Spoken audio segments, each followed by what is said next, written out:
Bismillahirrahmanirrahim. Assalamualaikum warahmatullahi wabarakatuh. Selamat pagi semuanya. Apa kabar kalian hari ini? Saya harap kalian selalu dalam keadaan yang sehat. Baik, anak-anakku semua, sebelum kita memulai materi pada hari ini, kita berdoa terlebih dahulu menurut agama dan kepercayaan masing-masing. Berdoa dimulai.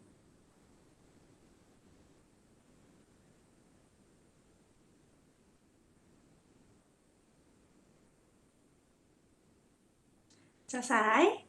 Terima kasih. Semoga pembelajaran kita pada hari ini berjalan lancar dan kalian saya harapkan tetap semangat. Oh ya, sebelumnya tidak lupa saya mengingatkan kalian untuk mengisi daftar hadir yang sudah saya sediakan di Google Classroom kita. Kemudian juga foto kalian ketika melakukan PJJ biologi pada hari ini. Ya. Dan satu lagi untuk penanggung jawab kelas saya harapkan juga mengisi isiannya dan mengirimkan laporannya sebelum pukul 12 siang. Baik, kita langsung saja masuk ke materi berikutnya.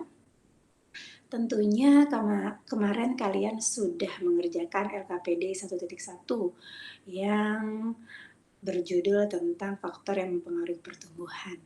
Ya, kemarin saya sudah cek-cek LKPD-nya, ternyata kalian super sekali jawabannya, bagus-bagus. Kayaknya tuh udah belajar sendiri gitu ya, udah belajar sendiri. Baik, kita bahas yang selanjutnya, nanti juga ada sedikit pembahasan mengenai LKPD 1.1 ya. Oke, kita ikuti.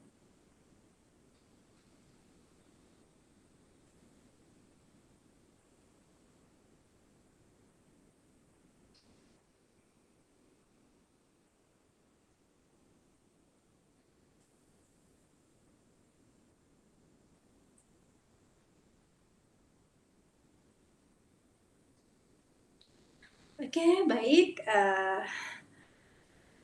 materi ini kita langsung masuk ke bab 1 di kelas 12 ya.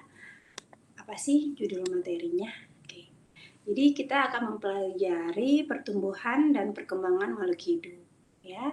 Memang di sini kita akan lebih banyak mempelajari tumbuhan karena sebelumnya kalian di kelas 11 sudah sedikit banyak mempelajari tentang pertumbuhan pada hewan ataupun pada manusia.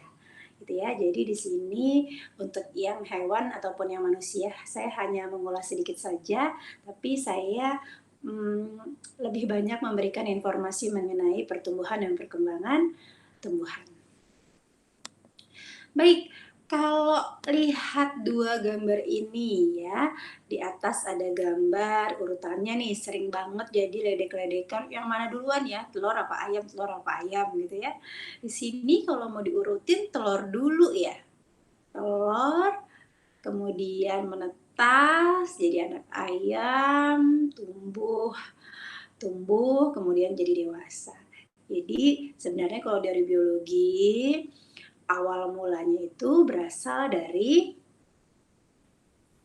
telur.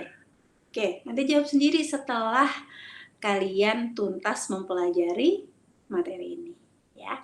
Untuk yang berikutnya di sini ada gambar tumbuhan yang tampak di sini dari biji terus dia berkecambah gitu ya. Kemudian dia berubah bentuknya atau ukurannya lebih tepatnya ya.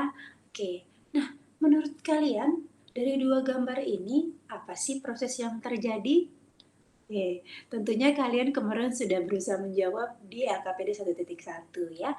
Oke, sebelum kalian menjawab, kita simak terlebih dahulu informasi berikut.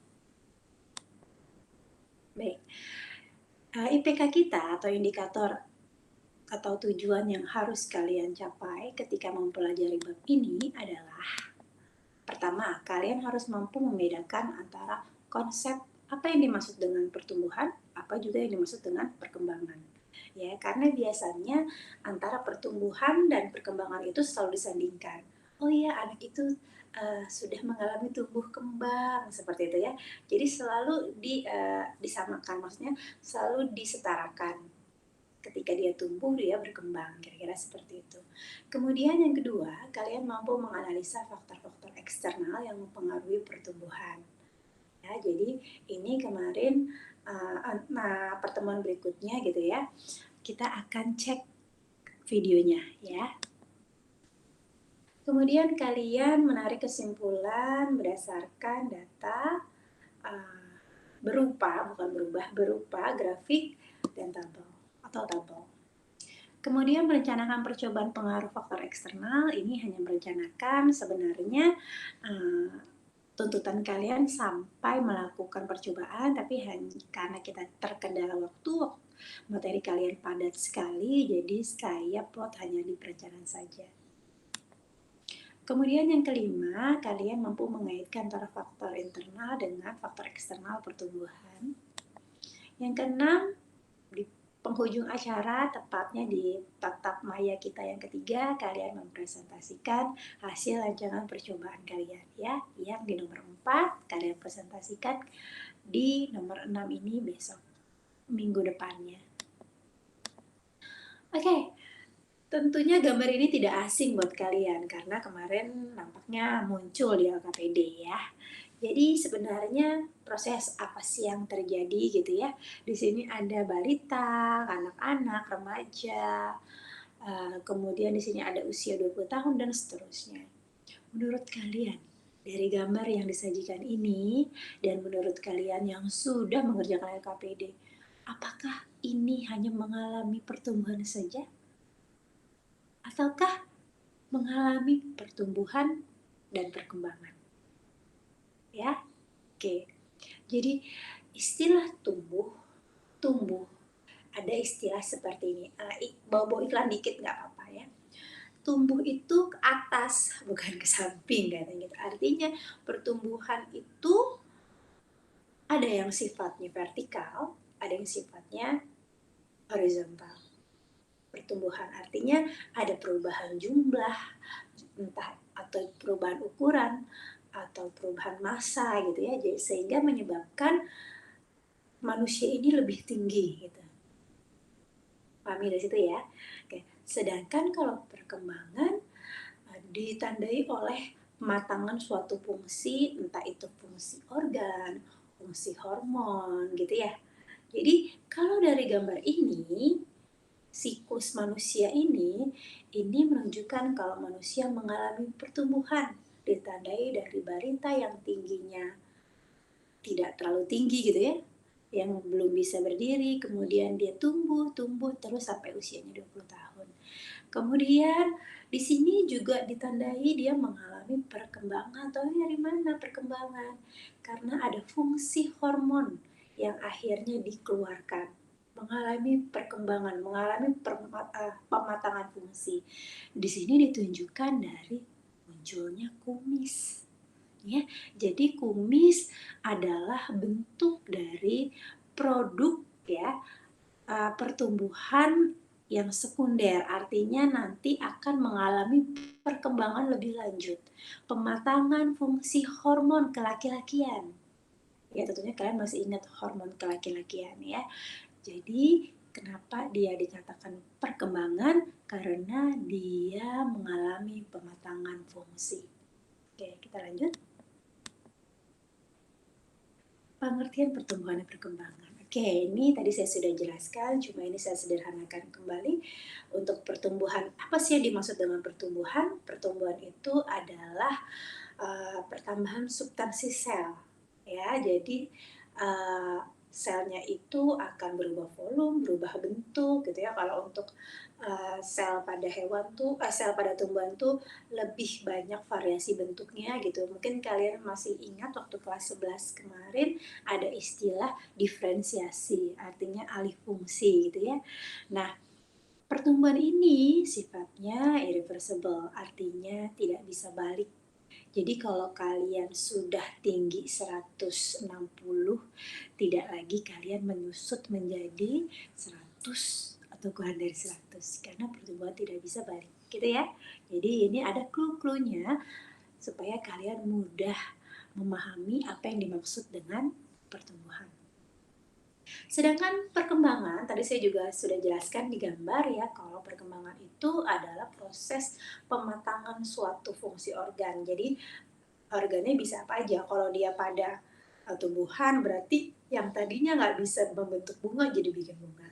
Nah di tumbuhan itu kan bunga adalah alat reproduksinya. Gitu. Sedangkan kalau di manusia contohnya kayak hormon sekunder kita makin contohnya kalau wanita akhirnya jadi menstruasi gitu ya. Sudah pubertas. Jadi sudah mengalami pematangan fungsi. Oke, mungkin sampai sini mudah-mudahan kalian sudah bisa membedakan apa yang dimaksud dengan pertumbuhan dan apa yang dimaksud dengan perkembangan. Berikutnya ini saya fokuskan untuk pertumbuhan-tumbuhan. Dibagi menjadi dua, tadi saya sebutkan ada pertumbuhan yang sifatnya maaf,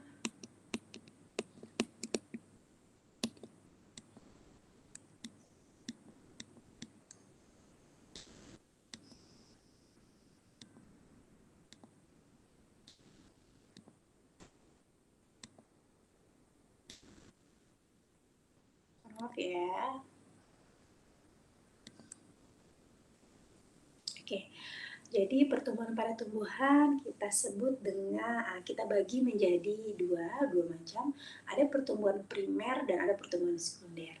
Pertumbuhan primer itu mudahnya kalian ingat adalah sifatnya selalu tumbuh vertikal. Jadi dia selalu menuju ke atas untuk tumbuh ataupun ke bawah. Karena tumbuhan itu ada pertumbuhan ke atas untuk batang, pertumbuhan ke bawah untuk akar. Sedangkan untuk pertumbuhan sekunder ini adalah pertumbuhan yang sifatnya uh, horizontal atau menyamping. Itu yang membuat tumbuhan itu diameter batangnya bisa lebih besar, khusus untuk tumbuhan yang termasuk dalam kelompok dicotyledon. Oke, gitu ya. Nah, di pertumbuhan primer ada titik tumbuh ya. Titik tumbuhnya tepatnya berada di ujung batang dan di ujung akar.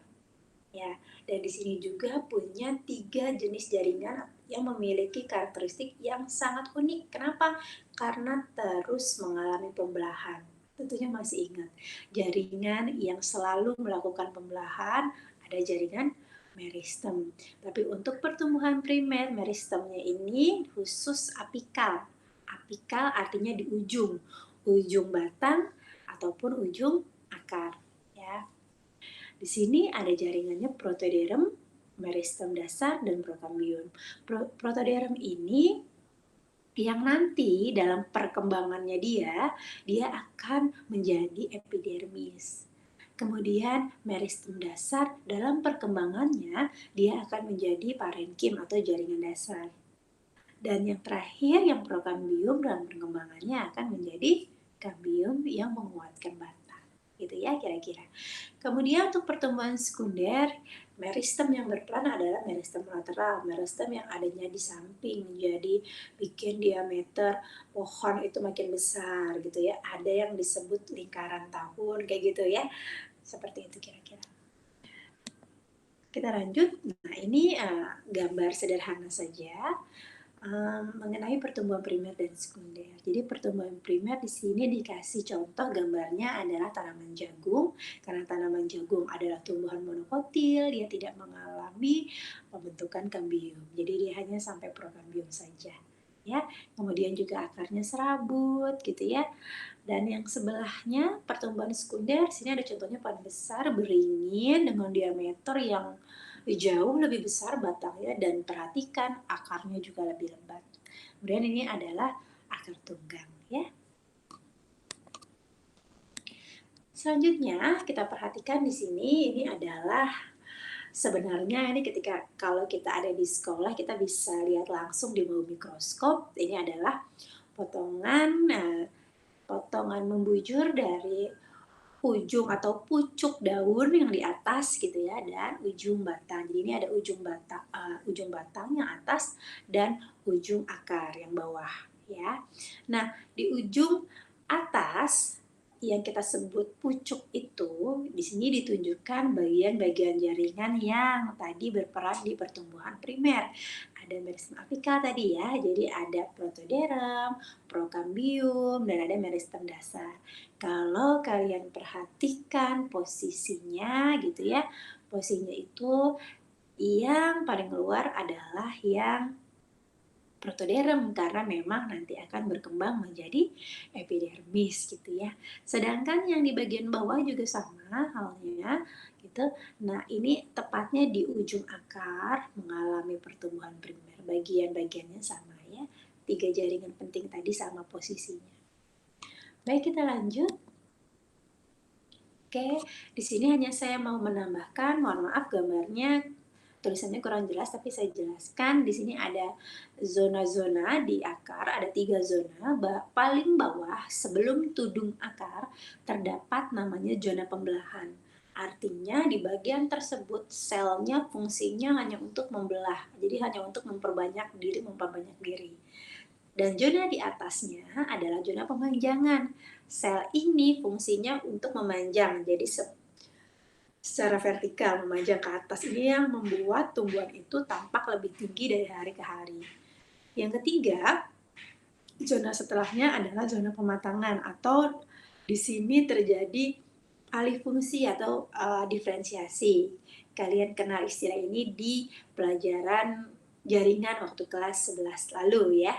Jadi zona diferensiasi. Jadi di sini nanti ada yang akan jadi beralih fungsi jadi rambut akar, beralih fungsi nanti jadi calon silem, calon floem gitu ya. Jadi beralih fungsi.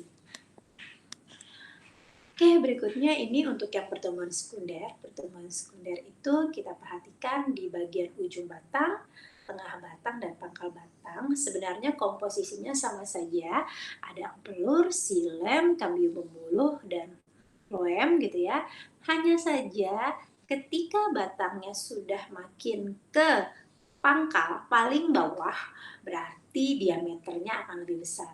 Jadi kalau kalian perhatikan tanaman itu yang dekat dengan akar, diameter batangnya pasti lebih besar. Karena itu yang paling tuanya, gitu ya. Itu yang paling tuanya dan yang paling mudanya yang ada di paling atas.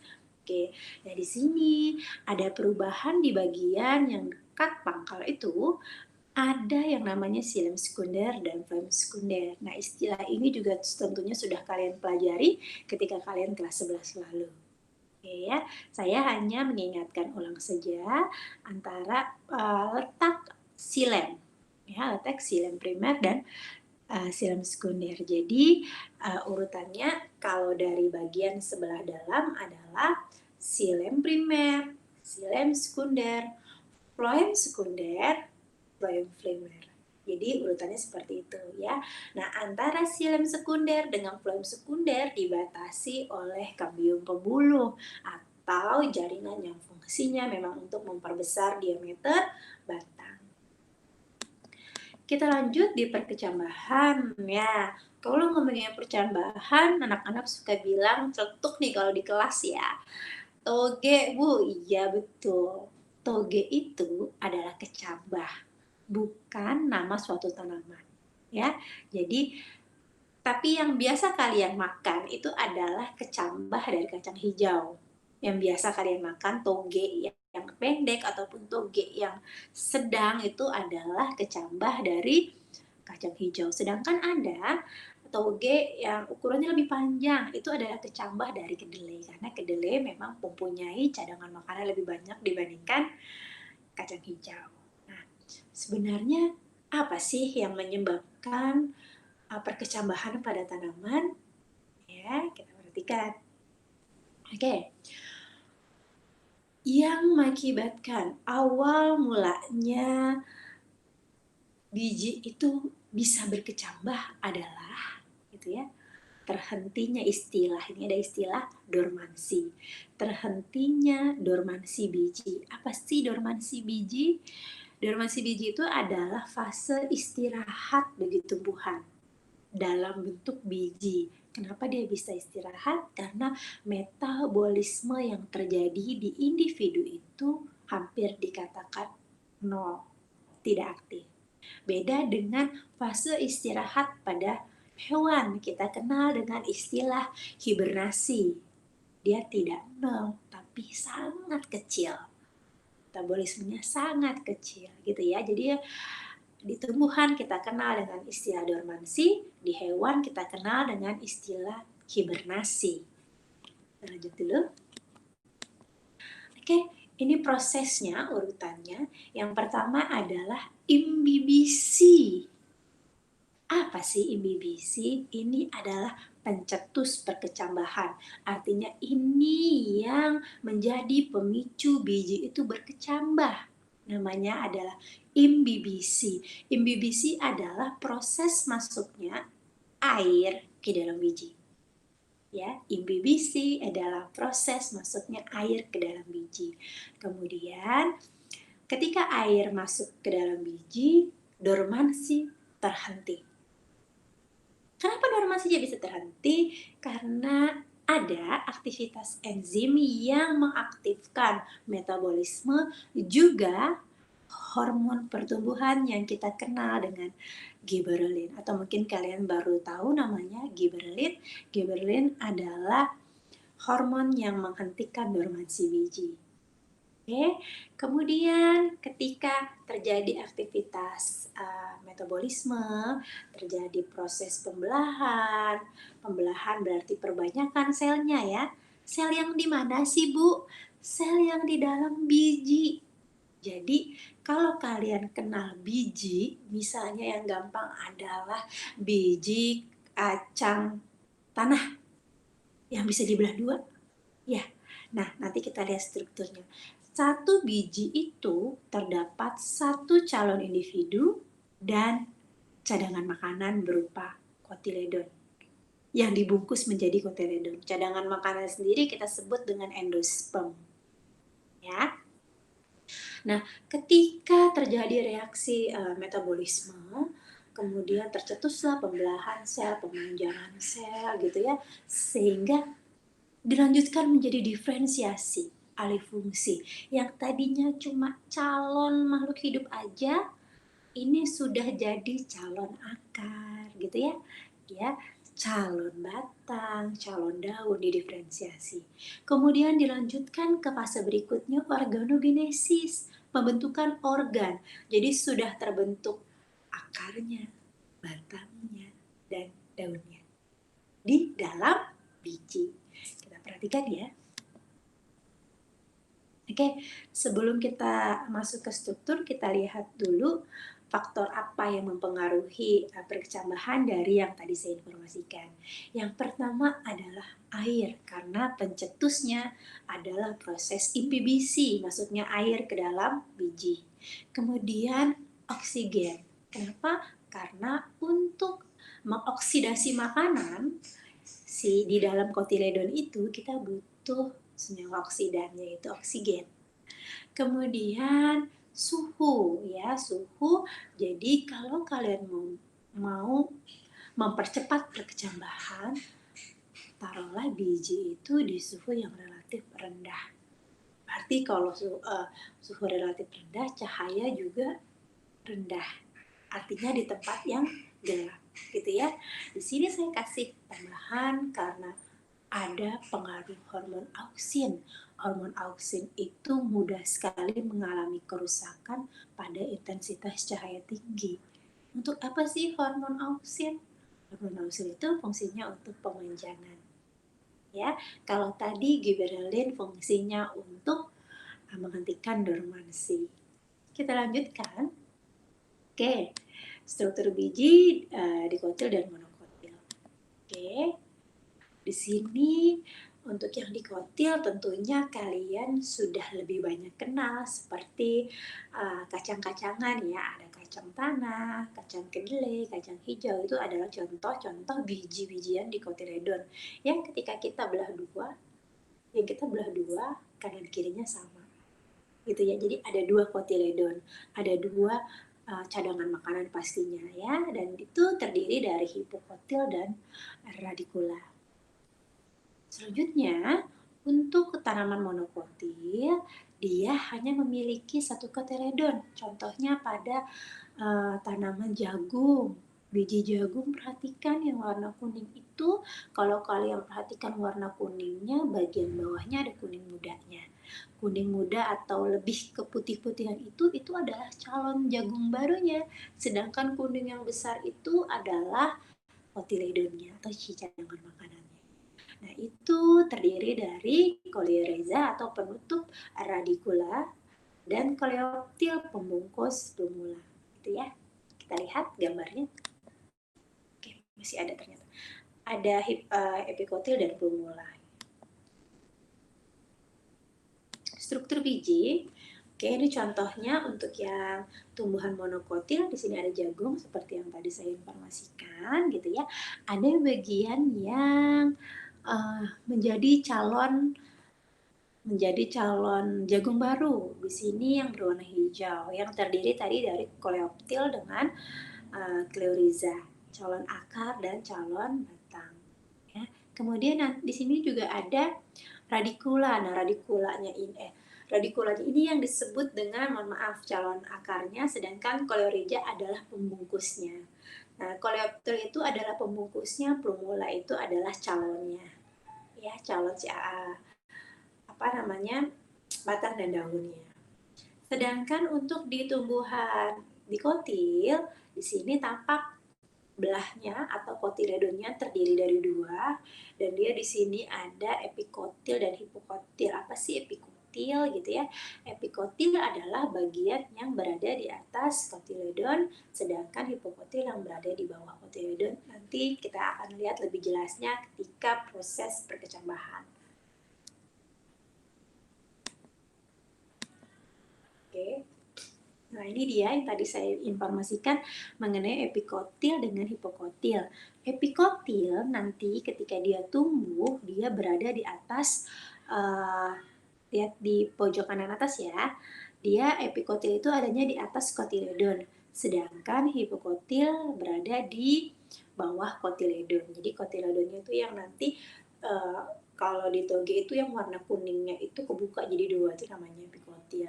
Ya, isinya adalah endosperm yang fungsinya menyimpan cadangan makanan.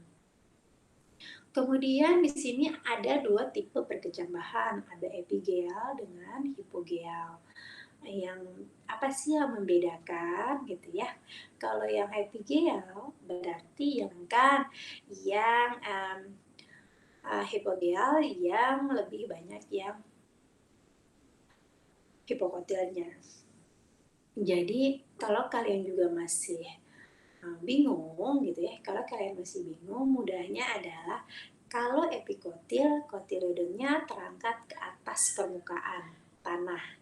Sedangkan kalau hipogeal, dia tetap berada di dalam tanah, bukan di permukaan tanah. Ya, perhatikan. Oke, jadi gampang atau mudah membedakannya karena pertumbuhan pertama kali yang dilakukan perkecambahan epigeal adalah pertumbuhan hipokotil. Ya. Kenapa di yang monokotil tidak? Karena memang dia sebenarnya tidak memiliki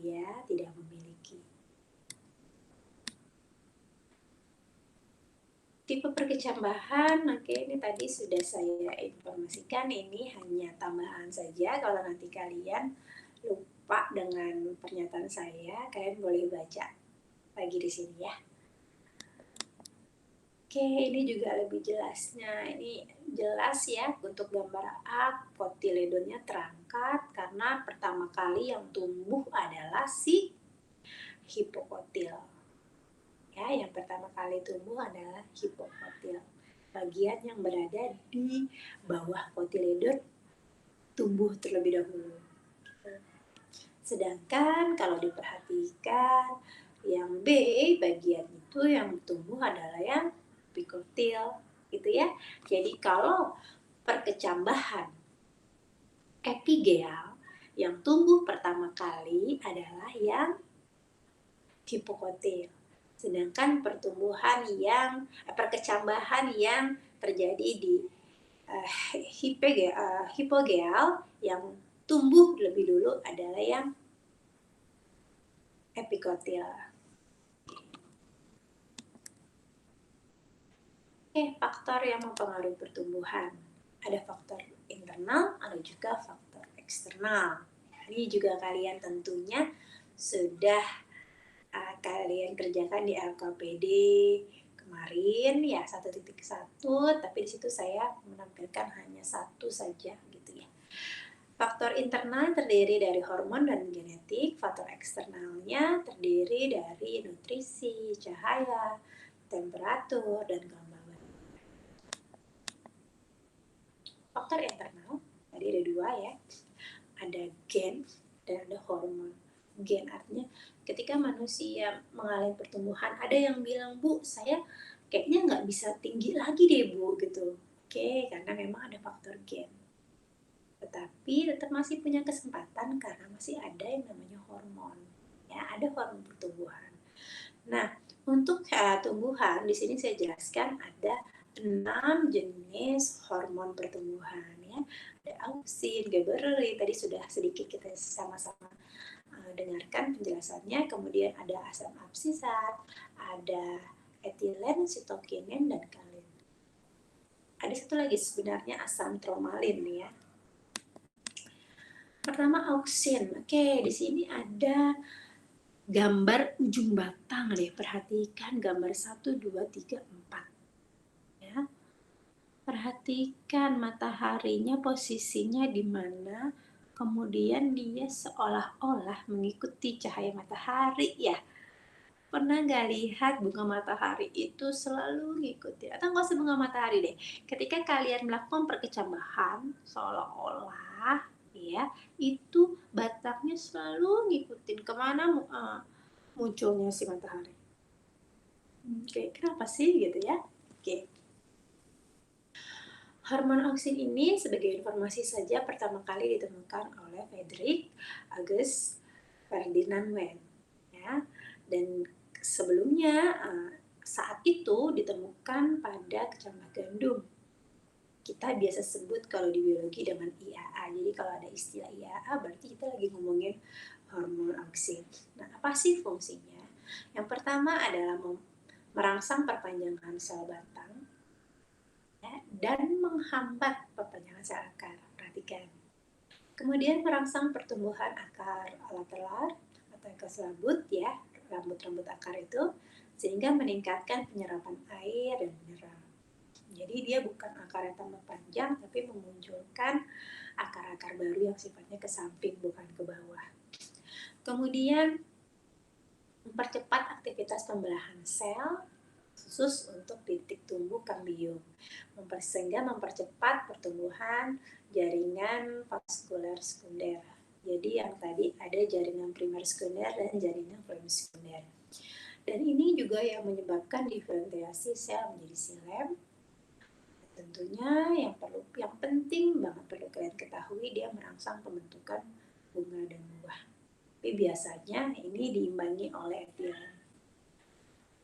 Yang kedua, giberelin. Nah, ini kalian tentunya tadi sudah tahu giberelin itu adalah menghentikan dormansi biji salah satunya. Nah ya, pertama kali ditemukan oleh Kurosawa ya, kalau dari namanya pastinya tahu orang mana ya. Oke, kemudian fungsinya apa sih? Fungsinya merangsang pembelahan sel juga. Tapi dia spesialis memang pada perkecambahan. Kemudian merangsang enzim amilase dan protease pada perkecambahan, merangsang pembentukan tunas, menghilangkan dormansi biji, dan merangsang pertumbuhan buah secara partenotropi atau tanpa mengalami penyembuhan atau tidak menghasilkan biji, kira-kira kayak gitu. Jadi sebenarnya kalau giberelin itu lebih ke arah awal mula tumbuhan itu akan berkecambah. Kemudian sitokinin ini kalau dari namanya sel, sel, kinin itu dari kinesis atau pembelahan sel gitu ya. Karena sitokinesis itu pembelahan sel. Yang pertama adalah merangsang pembentukan akar dan batang serta pembentukan cabang akar dan batang. Kemudian dia menghambat dormansi apikal, artinya sitokinin itu lebih ke arah bikin tumbuhan itu ke atas gitu ya, karena dia menghambat dormansi apikal gitu ya. Kemudian mengatur pertumbuhan daun dan pucuk karena dia tadi adanya di apikal, ya. Jadi ke atas gitu ya. Kemudian memperbesar daun muda, mengatur pembentukan bunga dan buah, tadi udah ada 2 ya. Kemudian menghambat proses penuaan, merangsang pembelahan tadi seperti istilah namanya, dan memacu perkembangan kloroplast dan pembentukan klorofil. Itu kira-kira fungsi dari hormon sitokinin. Berikutnya gas etilen. Gas etilen ini kalau orang awam sebutnya adalah karbitan. Jadi kalau kalian pengen buahnya matang lebih cepat, dikasih dengan etilen. Sebenarnya tumbuhan itu sendiri sudah punya uh, hormon etilen ini ya. Hanya saja para budidaya tumbuh-tumbuhan mau hasil budidayanya lebih cepat matang ya, untuk menaikkan keuntungan biasanya ditambahkan hormon tambahan berupa etilen supaya buah-buahnya cepat matang. Kemudian dia juga membantu pertumbuhan batang menjadi tebal dan menahan pemanjangan batang. Artinya dia menguatkan batang ke samping tapi tidak ke atas. Selanjutnya, ketika ada kolaborasi antara etilen dengan auksin, ini dapat memacu pembungaan khusus pada mangga dan nanas. Ini contoh gambar bunga mangga ya. Kemudian kombinasi antara etilen dan gibberellin dapat mengatur tumbuhnya bunga jantan dan bunga betina. Ini adalah contoh dari gambar bunga markisa. Oke, selanjutnya asam absisat. Oke, di sini ada 4 fungsinya. Yang pertama, menghambat pembelahan dan pemanjangan. Kalau tadi ada auksin, gibberellin, sitokinin, dia itu merangsang, kalau absisat yang menghambat ya. Jadi memang ada hormon yang kerjanya berlawanan. Sama halnya kalau di tubuh kita ada insulin sama, masih ingat lawannya insulin apa? Kalau masih lupa, kalau udah lupa buka lagi buku kelas 11-nya ya. Oke. Kemudian fungsi dari asam absisat itu menunda pertumbuhan atau dormansi. Ya, jadi ini memang karena dia menghambat pembelahan, jadi dia itu menunda pertumbuhan. Kemudian dia merangsang penutupan mulut daun atau stomata pada musim kering, jadi mengurangi penguapan. Kemudian fungsinya membantu peluruhan daun, jadi ini menggugurkan daun ketika musim kering gitu ya. Nah, asam tromalin ini adalah hormon yang fungsinya untuk regenerasi. Jadi dia hormon yang merangsang pembelahan, pembelahan sel-sel untuk menggantikan sel-sel yang rusak gitu, sel-sel yang luka. Misalnya kalian tidak sengaja atau tidak sengaja ngerusakin batang tanaman, batangnya pohon, petik-petikin daun atau tergores daunnya. Nah, hormon inilah yang akan bekerja. Tapi kalau bisa tidak perlu melakukan hal seperti itu ya. Kalin, nah ini kalin. Kalin adalah hormon yang fungsinya untuk merangsang pembentukan. Ada rizokalin, rizo artinya akan, ada kaulo, bukan kaulokalin pembentukan batang, filokalin pembentukan daun, dan antokalin pembentukan bunga. Anto artinya bunga. Ya.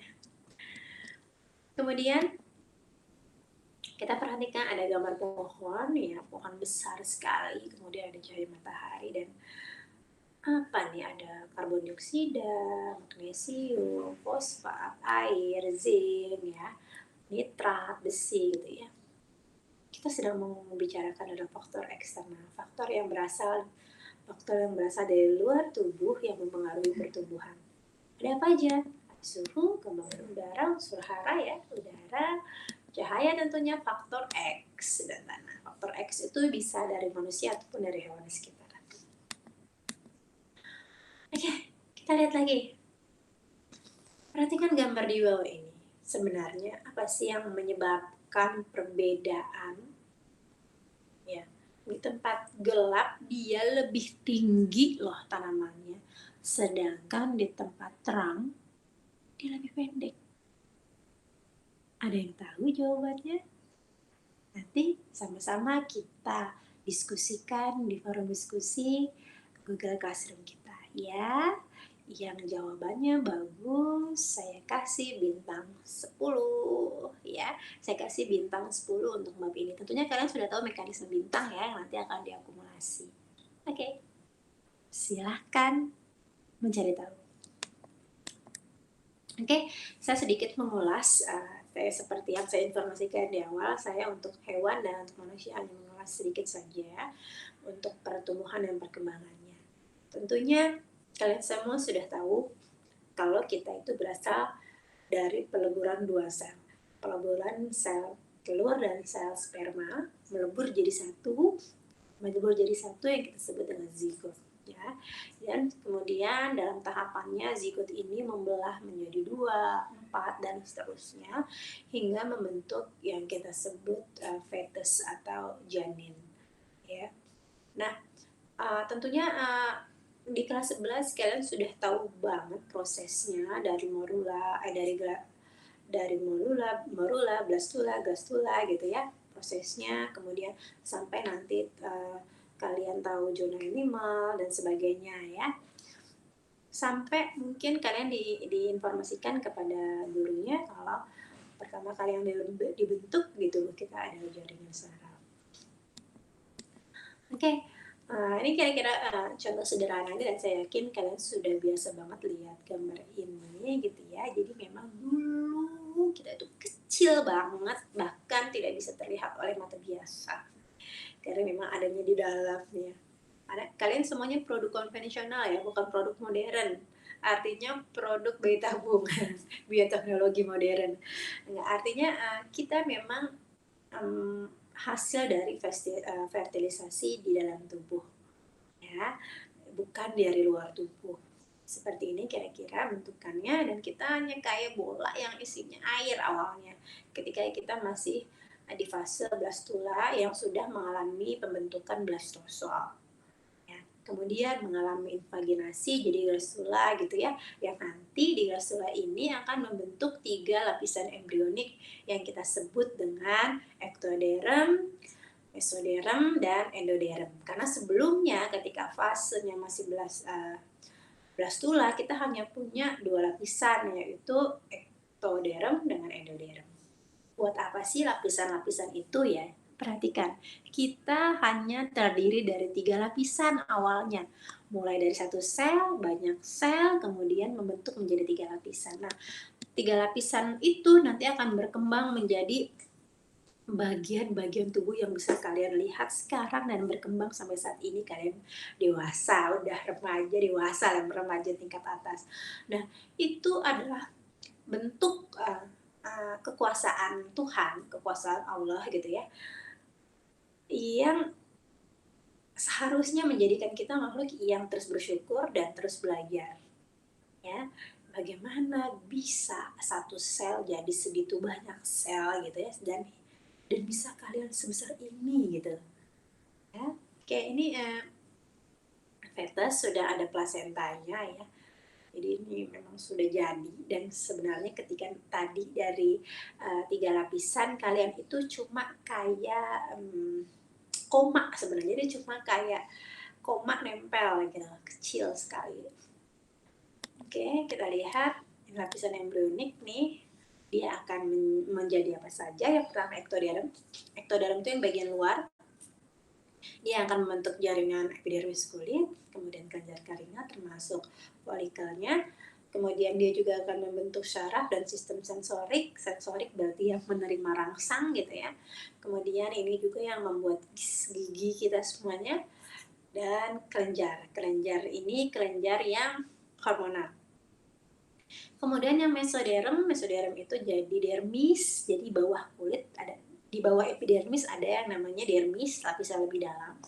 Isinya banyak persyarafan, nah sarafnya tapi tadi udah dibentuk oleh ektoderm. Kemudian juga membentuk sistem peredaran darah, limfatik, tulang otot, reproduksi, dan korteks adrenal. Kemudian di endoderm ada lapisan epitelium pada sistem pencernaan, pernapasan, organnya ada hati, pankreas, kelenjarnya timus, tiroid, dan paratiroid. Baik, Saya mau menginformasikan terlebih dahulu karena minggu depan kalian, melakukan presentasi tentang perencanaan percobaan sederhana gitu. Sebenarnya untuk kelas 10 sudah pernah kalian lakukan, artinya sekarang di kelas 12 harus bisa lebih baik lagi. Bagaimana paparan kalian, bagaimana hasilnya rencana kalian gitu ya, harus jauh lebih baik. Itu yang, itu yang nantinya akan jadi indikator buat saya kalian memang mengalami pembelajaran selama di kelas 11. Oke, yang pertama ada usulan berisikan latar belakang, kemudian ada permasalahannya apa, maksud dan tujuan, manfaat, rancangan eksperimennya seperti apa, alat bahan yang dibutuhkan apa saja, dan waktunya kapan. Hanya rencana ya. Kemudian cara pengolahan data dan seterusnya. Oke, terima kasih semuanya. Kita lanjut pembelajaran hari ini dengan berdiskusi via Google Classroom. Terima kasih, selamat beraktivitas.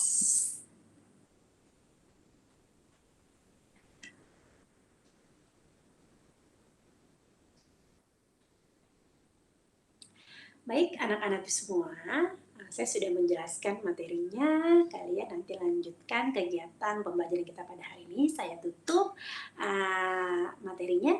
Kurang lebihnya mohon maaf jika dalam penyampaian saya kurang berkenan. Wabillahi taufiq wal hidayah. Wassalamualaikum warahmatullahi wabarakatuh.